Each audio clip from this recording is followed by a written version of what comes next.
지금 롯기서의 이야기를 함께 나누고 있습니다. 나이 많이 든 시므를 돌보기 위해서 롯은 처갓집으로 가는 일도 다 포기하고 또 재혼하는 것도 포기하고 어머니를 따라서 이방 여인 롯은 어머니를 따라서 어머니의 고향으로 따라가게 됩니다. 시어머니를 쫓아 그 시어머니가 사는 곳으로 시어머니의 그 삶의 그 장소로 간다는 것 참 어려운 일인데 롯은 그 일을 통해서 효성을 보이게 됩니다. 어머니를 모셔야 하는 것도 여러 가지 어려운 일이지만 더 어려운 것은 그 롯의 생활, 그 나오미의 생활이 궁핍하다는 거예요. 남편이 없기 때문에 벌어다 주는 것도 없을 것이고 그로 인해서 남의 집에 이삭을 베고 난 다음에 떨어진 그 이삭을 주우러 다니는 그런 신세가 되고 맙니다. 근데 하나님 어떻게 하십니까? 베들레헴 들판에서 극적으로 만난 보아스와 롯을 이렇게 만나게 하셔요. 나오미가 그것을 보고 계획을 짭니다. 어떻게 하면 보아스와 롯을 결혼시킬 수 있을까? 롯이 곡식단 옆에 잘고 있을 보아스에게 롯을 보내기로 나오미가 결정을 하고 예쁘게 치장을 한 다음에 그 다음에 보아스가 잠들면 그때 숨어 있다가 보아스 이불 곁으로 들어가도록 그렇게 조치를 취합니다. 이것은 오늘날 그 도덕에 비추어 보면 참 이해하기가 힘든 사건이죠. 여러 가지로 정숙하지 못한 모습인 것 같아요. 그런데 그 당시 이스라엘은 고엘 제도라는 것이 있어서 그 제도로 하여금 어려운 친족을 돕고 또 그들의 그 후손을 이을 수 있도록 하나님께서 그런 제도를 만들어 주신 거예요. 고엘 제도에는 몇 가지 특징이 있는데 형제가 가난하여서 토지를 상실하면 그 토지를 다시 구해 주어야 하는 거예요. 또 하나는 언약 공동체를 유지하기 위해서 종된 자가 있다면 그 종의 신분을 다시 회복시켜 주어야 하는 거예요. 그래야 하나님의 공동체 대열에서 벗어나지 않고 하나님께서 그 민족과 공동체를 통해서 하나님 나라를 이루고자 하시는 뜻이 이루어지기 때문에 그래요. 그리고 또 하나는 남편이 죽거나 후사를 이을 수 없게 되었을 때 그때 가장 가까운 친척, 그러니까 그 남자의 형제라든지 그 친척 가까운 형제가 후사를 이을 수 있도록 도와주어야 한다는 제도가 고엘 제도예요. 그렇기 때문에 그 일들이 가능하게 된 겁니다.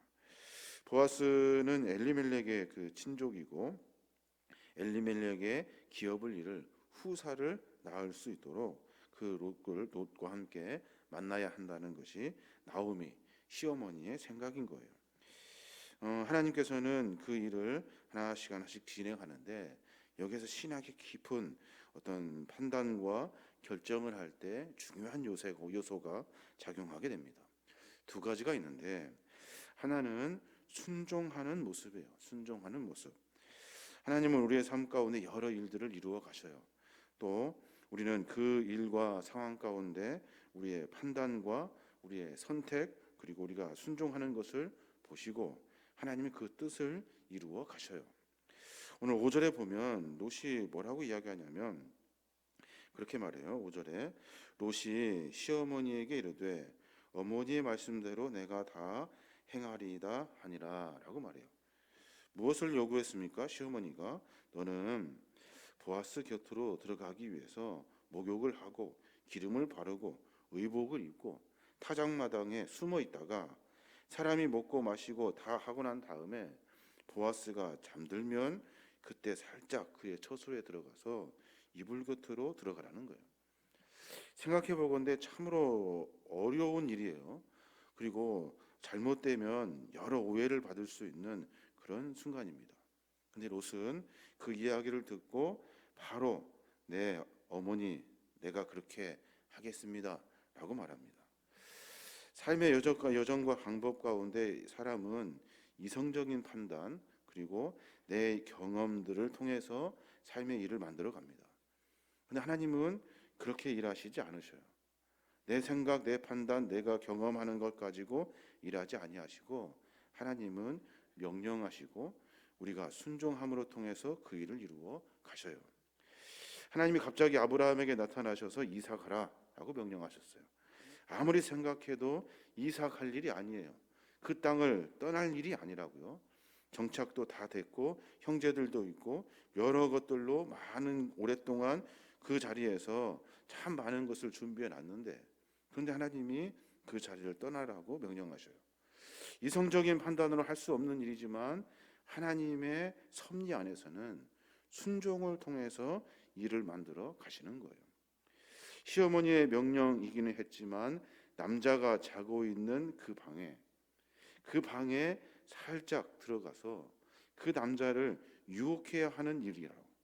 이 어려운 일을 지금 롯은 말도 안 되는 일 같지만 그 일을 묵묵히 감당해냅니다. 보아스는 그 지방의 유지이고 그리고 롯은 이주해온 이방 여인이에요. 또 보아스는 부자이고 롯은 가난한 여인이에요. 또 보아스는 많은 지위와 위치를 가진 사람이고 그 여인은 과부의 남편도 없고 여러 가지로 부족한 사람이에요. 둘이 만날 수 있는 그런 이유가 없어요. 그런데 나오미는 그 일을 하나씩 진행해 갑니다.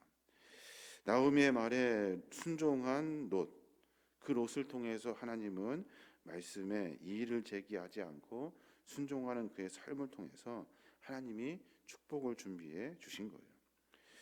또 하나 우리가 삶을 판단하고 결정할 때 중요하게 생각해야 될 부분이 있는데 그것이 뭐냐면 분별력이라는 거예요. 분별력. 오늘 보아스를 보니까 대단한 분별력을 가지고 있어요. 여인이 갑자기 자는데 자기 침실로 들어왔어요. 그리고 깜짝 놀라서 일어나 보니까 그 여인이 나를 책임져 주세요 하듯이 청혼을 하고 있는 거예요. 그때 보아스가 어떤 인간적인 욕정이라든지 어떤 이런 것들이 있다 한다면 그냥 힘도 있고 돈도 있고 많은 것들로 충분히 커버할 수 있으니까 그렇게 여러 일들을 할 수 있었어요. 그런데 보아스는 한 걸음 물러나서 분별하기 시작합니다. 뭐라고 분별하냐면 10절 보면 그가 이르되 내 딸아 여호와께서 내게 복을 주시기를 원하노라. 내가 가난하건 부하건 젊은 자를 따르지 아니하였으니 내가 베푼 인애가 처음부터 나중이 더하도다 라고 말해요. 누군지를 확인해요. 뭐 하는 사람인지 확인하고 왜 왔는지를 분석해요. 그리고 나서 그의 삶의 여정을 자세히 들여다보고 분별하며 결정합니다. 12절에 뭐라고 하냐면 참으로 나는 기업을 물을 자이나 기업 물을 자로서 나보다 더 가까운 사람이 있으니 라고 말해요. 네가 생각하기에 기업 물을 자가 나라고 생각하는데 내가 보니까 나보다 그 훨씬 가까운 너의 친족이 있다는 거예요. 그래서 어떻게 합니까? 이 밤은 여기 머물러 있어. 그리고 나서 아침에 내가 일어나서 그에게 가서 책임을 이행하라 할 거래요. 그가 만약에 책임을 이행하지 아니하면 그 일을 기뻐하지 아니하면 내가 그 다음 책임을 물을 자이기 때문에 그 책임 물을 일을 내가 감당하겠다라고 이야기하고 있는 거예요. 문득 그냥 갑자기 어떤 그 유혹에 빠질 수도 있는 상황이었고 또 여러 가지 판단을 분별력 없이 진행하면 큰 오해를 만날 수 있는 참 어려운 순간입니다. 그때 보아스는 삶의 순간순간에 그 기질을 발휘하여서 또 자기의 삶의 여러 습성이라든지 자기의 분별력이라든지 판단력을 동원해서 이 상황이 어떤 상황인지를 분명히 바라보고 있는 겁니다. 신앙인으로서 분별력을 갖는다는 것은 굉장히 중요합니다. 분별력은 절제와 그리고 하나님을 향한 그 어떤 기준이 있지 않으면 참 판단하기 어려운 일입니다. 이 분별력을 통해서 하나님은 그의 삶의 순종의 모습을 지켜보고 계셔요. 네가 어떻게 생각하는지를 보고 계시는 거죠. 신앙의 여정들을 가만히 들여다보면 성경에 순종이 먼저냐 아니면 분별력이 먼저냐라는 고민을 해보게 됩니다. 내가 생각해서 내가 판단해서 결정하겠습니다 하는 것이 맞느냐 먼저냐 아니면 무조건 예, 순종하겠습니다라는 것이 먼저냐? 인간이 생각할 때 이성적인 생각과 분별력이 먼저인 것 같아요. 근데 성경은 그렇게 말하지 않습니다. 순종을 통해서 분별력을 키워가는 거예요. 참 어려운 일입니다. 순종, 무조건 순종, 하나님 말씀에 무조건 순종. 성경은 인간의 분별력을 가지고 삶을 만들어라고 말씀하지 않으셔요. 순종이 먼저예요. 오늘 보아스는 삶의 여정 가운데 하나님의 거룩한 백성으로 삶을 삽니다. 그러면서 그에게 깊이 마음과 심령과 인생의 방향을 결정하는 중요한 삶의 기준이 생겼어요. 그것이 뭐냐면 하나님의 그 뜻에 합하지 않으면 하지 않겠다라는 말이에요. 오늘 나보다 더 가까운 친족이 있다라는 말은 고엘 제도에 대한 이해를 확실히 하고 있고 하나님이 그 제도를 왜 만들었는지에 대해서 알고 있었고 그 일들을 하나씩 하나씩 보고 배우고 순종하며 삶을 만들었던 그의 모습을 엿볼 수가 있는 거예요. 우리도 마찬가지죠. 뭐 어떤 일을 견정할 때 성경은 순종을 먼저 요구해요. 하나님의 말씀을 듣고 그 말을 행하는 것을 요구하셔요. 그러면 우리는 어떻게 됩니까? 우리는 삶의 순간순간에 분별력의 은혜를 만나게 되는 거예요. 말도 안 되는 일 같지만 그 일을 통해서 순종하고 그 순종하는 삶의 이야기를 통해서 하나님은 하나님의 그 뜻을 이루어 가시는 거예요. 이것을 사람들이 뒤집어서 거꾸로 생각하면 인간의 이성이 먼저이고 그 다음에 순종이다라고 말하고 행동한다고요. 성경의 원리는 그렇지 않습니다. 순종한 다음에 하나님은 그의 삶의 인생을 만들어 가시는 거예요. 그때마다 하나님은 순종하는 자들에게 분별할 수 있도록 하시고 하나님의 뜻을 그를 통해서 분명히 이루어 가게 하시는 거예요. 순종을 그러면 어떻게 해야 됩니까? 순종은 말씀에 순종하는 거예요. 사람에 순종하는 것이 아니라 말씀의 깊은 조회를 가지고 그 뜻을 만들어 가는 겁니다. 생각해 보건대 이것이 말씀인지 아닌지 고민해 봐야 하는 것은 그것은 우리가 해야 할 일이에요. 그러니까 늘 인간적인 생각이 아니라 하나님 말씀의 분별력을 가지고 삶을 살아야 하는 겁니다. 그때 하나님은 우리 걸음을 인도해 주시는 거예요. 이성적인 납득으로 삶을 살아내는 것이 아니라 성경적인 원리로 삶을 살아내는 거예요. 생각해 보면 그렇게 하면 말씀대로 하면 하나님의 말씀대로 그 일을 하면 이성적으로 100번을 생각해도 손해나는 일이 한두 가지가 아니죠. 그런데 그 일을 통해서 삶의 습관을 바꾸어내는 거예요. 그러면 내 습관은 자연스럽게 순종으로 하여금 분별력을 갖게 돼요. 내 습관은 그 분별력을 통해서 순간순간 하나님이 무엇을 원하시는지에 대한 순종의 삶으로 만들어가는 거예요. 이 두 가지가 선순환의 역할을 감당하게 되는 겁니다. 오늘 이 말씀을 묵상하면서 그런 생각을 해보게 됩니다.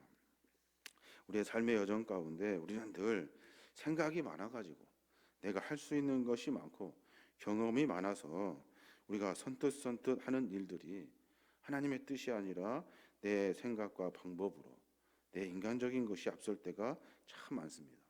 그때마다 우리가 필요한 것이 뭐예요? 분별력이죠. 무엇이 옳은가 그른가를 분별할 수 있어야 하는 겁니다. 분별력은 어디서 옵니까? 이성에서 오는 것이 아니라 하나님의 말씀에 순종하는 것에서 옵니다. 그때 신앙의 대열에서 생각하고 판단하고 전진할 수 있는 거예요. 이성적인 생각으로 사람의 생각을 앞선다면 하나님의 순종은 할 수가 없습니다. 이뤄갈 수가 없어요. 하나님은 우리로 하여금 하나님 백성의 삶을 살기를 원하시지 세상의 방법의 삶을 살기를 원하시지 않으셔요. 하나님의 방법으로 살려고 한다면 먼저 그의 말씀에 순종하고 하나님이 우리로 하여금 어떻게 살려고 하시는지에 대한 습성을 배워야 하는 거예요. 그때 우리의 분별력이 하나님의 말씀의 기준으로 맞추어지게 되는 겁니다. 오늘 보아스의 분별력, 롯의 순종은 철저히 신앙적 차원에서의 삶의 모습을 우리에게 가르쳐 줍니다. 우리가 어떻게 살아야 하냐는 거예요. 이 상황에서 어떻게 판단해야 하냐는 거예요. 신앙적으로, 믿음적으로 하나님이 보시기에 합당한지 그런지 말씀에 비추어낼 수 있는 내 습성, 내 습관, 내 삶의 모습이 있어야 돼요. 그래야 하나님이 원하시는 뜻을 이루어갈 수 있게 되는 겁니다. 하루의 삶의 여정, 인생의 여정 가운데 하나님이 우리에게 무엇을 요구하시고 계시는지, 내 삶이 어떻게 살아가기를 원하시는지, 내 생각과 판단이 아니라 하나님의 뜻은 무엇인지 늘 그 고민과 생각을 가지고 삶을 만들어야 하는 거예요. 그래야 인간의 삶이 아니라 하나님의 인생으로 삶을 살 수 있게 되는 겁니다. 신앙의 선배들은 모두 다 그렇게 믿음 안에서 삶의 모습을 바꾸어냅니다. 내 생각과 내 판단이 먼저가 아니라 하나님이 무엇을 원하시는지에 대한 고민이 삶에 깊이 습관화되어 있어서 그 습관이 자기의 삶의 판단과 결정을 하게 되는 겁니다. 기도할 때 그렇게 기도했으면 좋겠어요. 하나님, 미련하고 우둔해서 생각하는 일들이 참 어리석습니다. 왜냐하면 하나님의 말씀을 내 안에 깊이 모시지 않고 하나님의 기준과 삶을 내 뜻 안에 받아들이고 그것에 순종하려고는 내 마음이 없습니다. 하고 솔직히 회개하고 다시 하나님의 중심으로 삶을 바꾸어 내어야 하는 거예요. 하나님 도와주십시오. 내가 자꾸 내 생각으로만 머리가 돌아갑니다. 하나님의 뜻을 순종하고 그 말씀에 내 삶에 습관화되어서 늘 생각하는 것이 하나님의 뜻이 무엇인지를 고민할 수 있으면 얼마나 좋겠습니까? 하나님 도와주십시오 라고 하는 기도가 우리의 기도가 되어야 될 줄로 믿습니다. 우리 인생의 여정 가운데 그러한 삶의 몸부림을 통해서 내가 하는 일이 하나님의 일이 되고 하나님이 하고자 하시는 일이 나를 통해서 이루어질 수 있도록 나를 사용하시는 하나님의 귀한 은혜가 저와 여러분에게 함께 하시길 주님의 이름으로 축원합니다.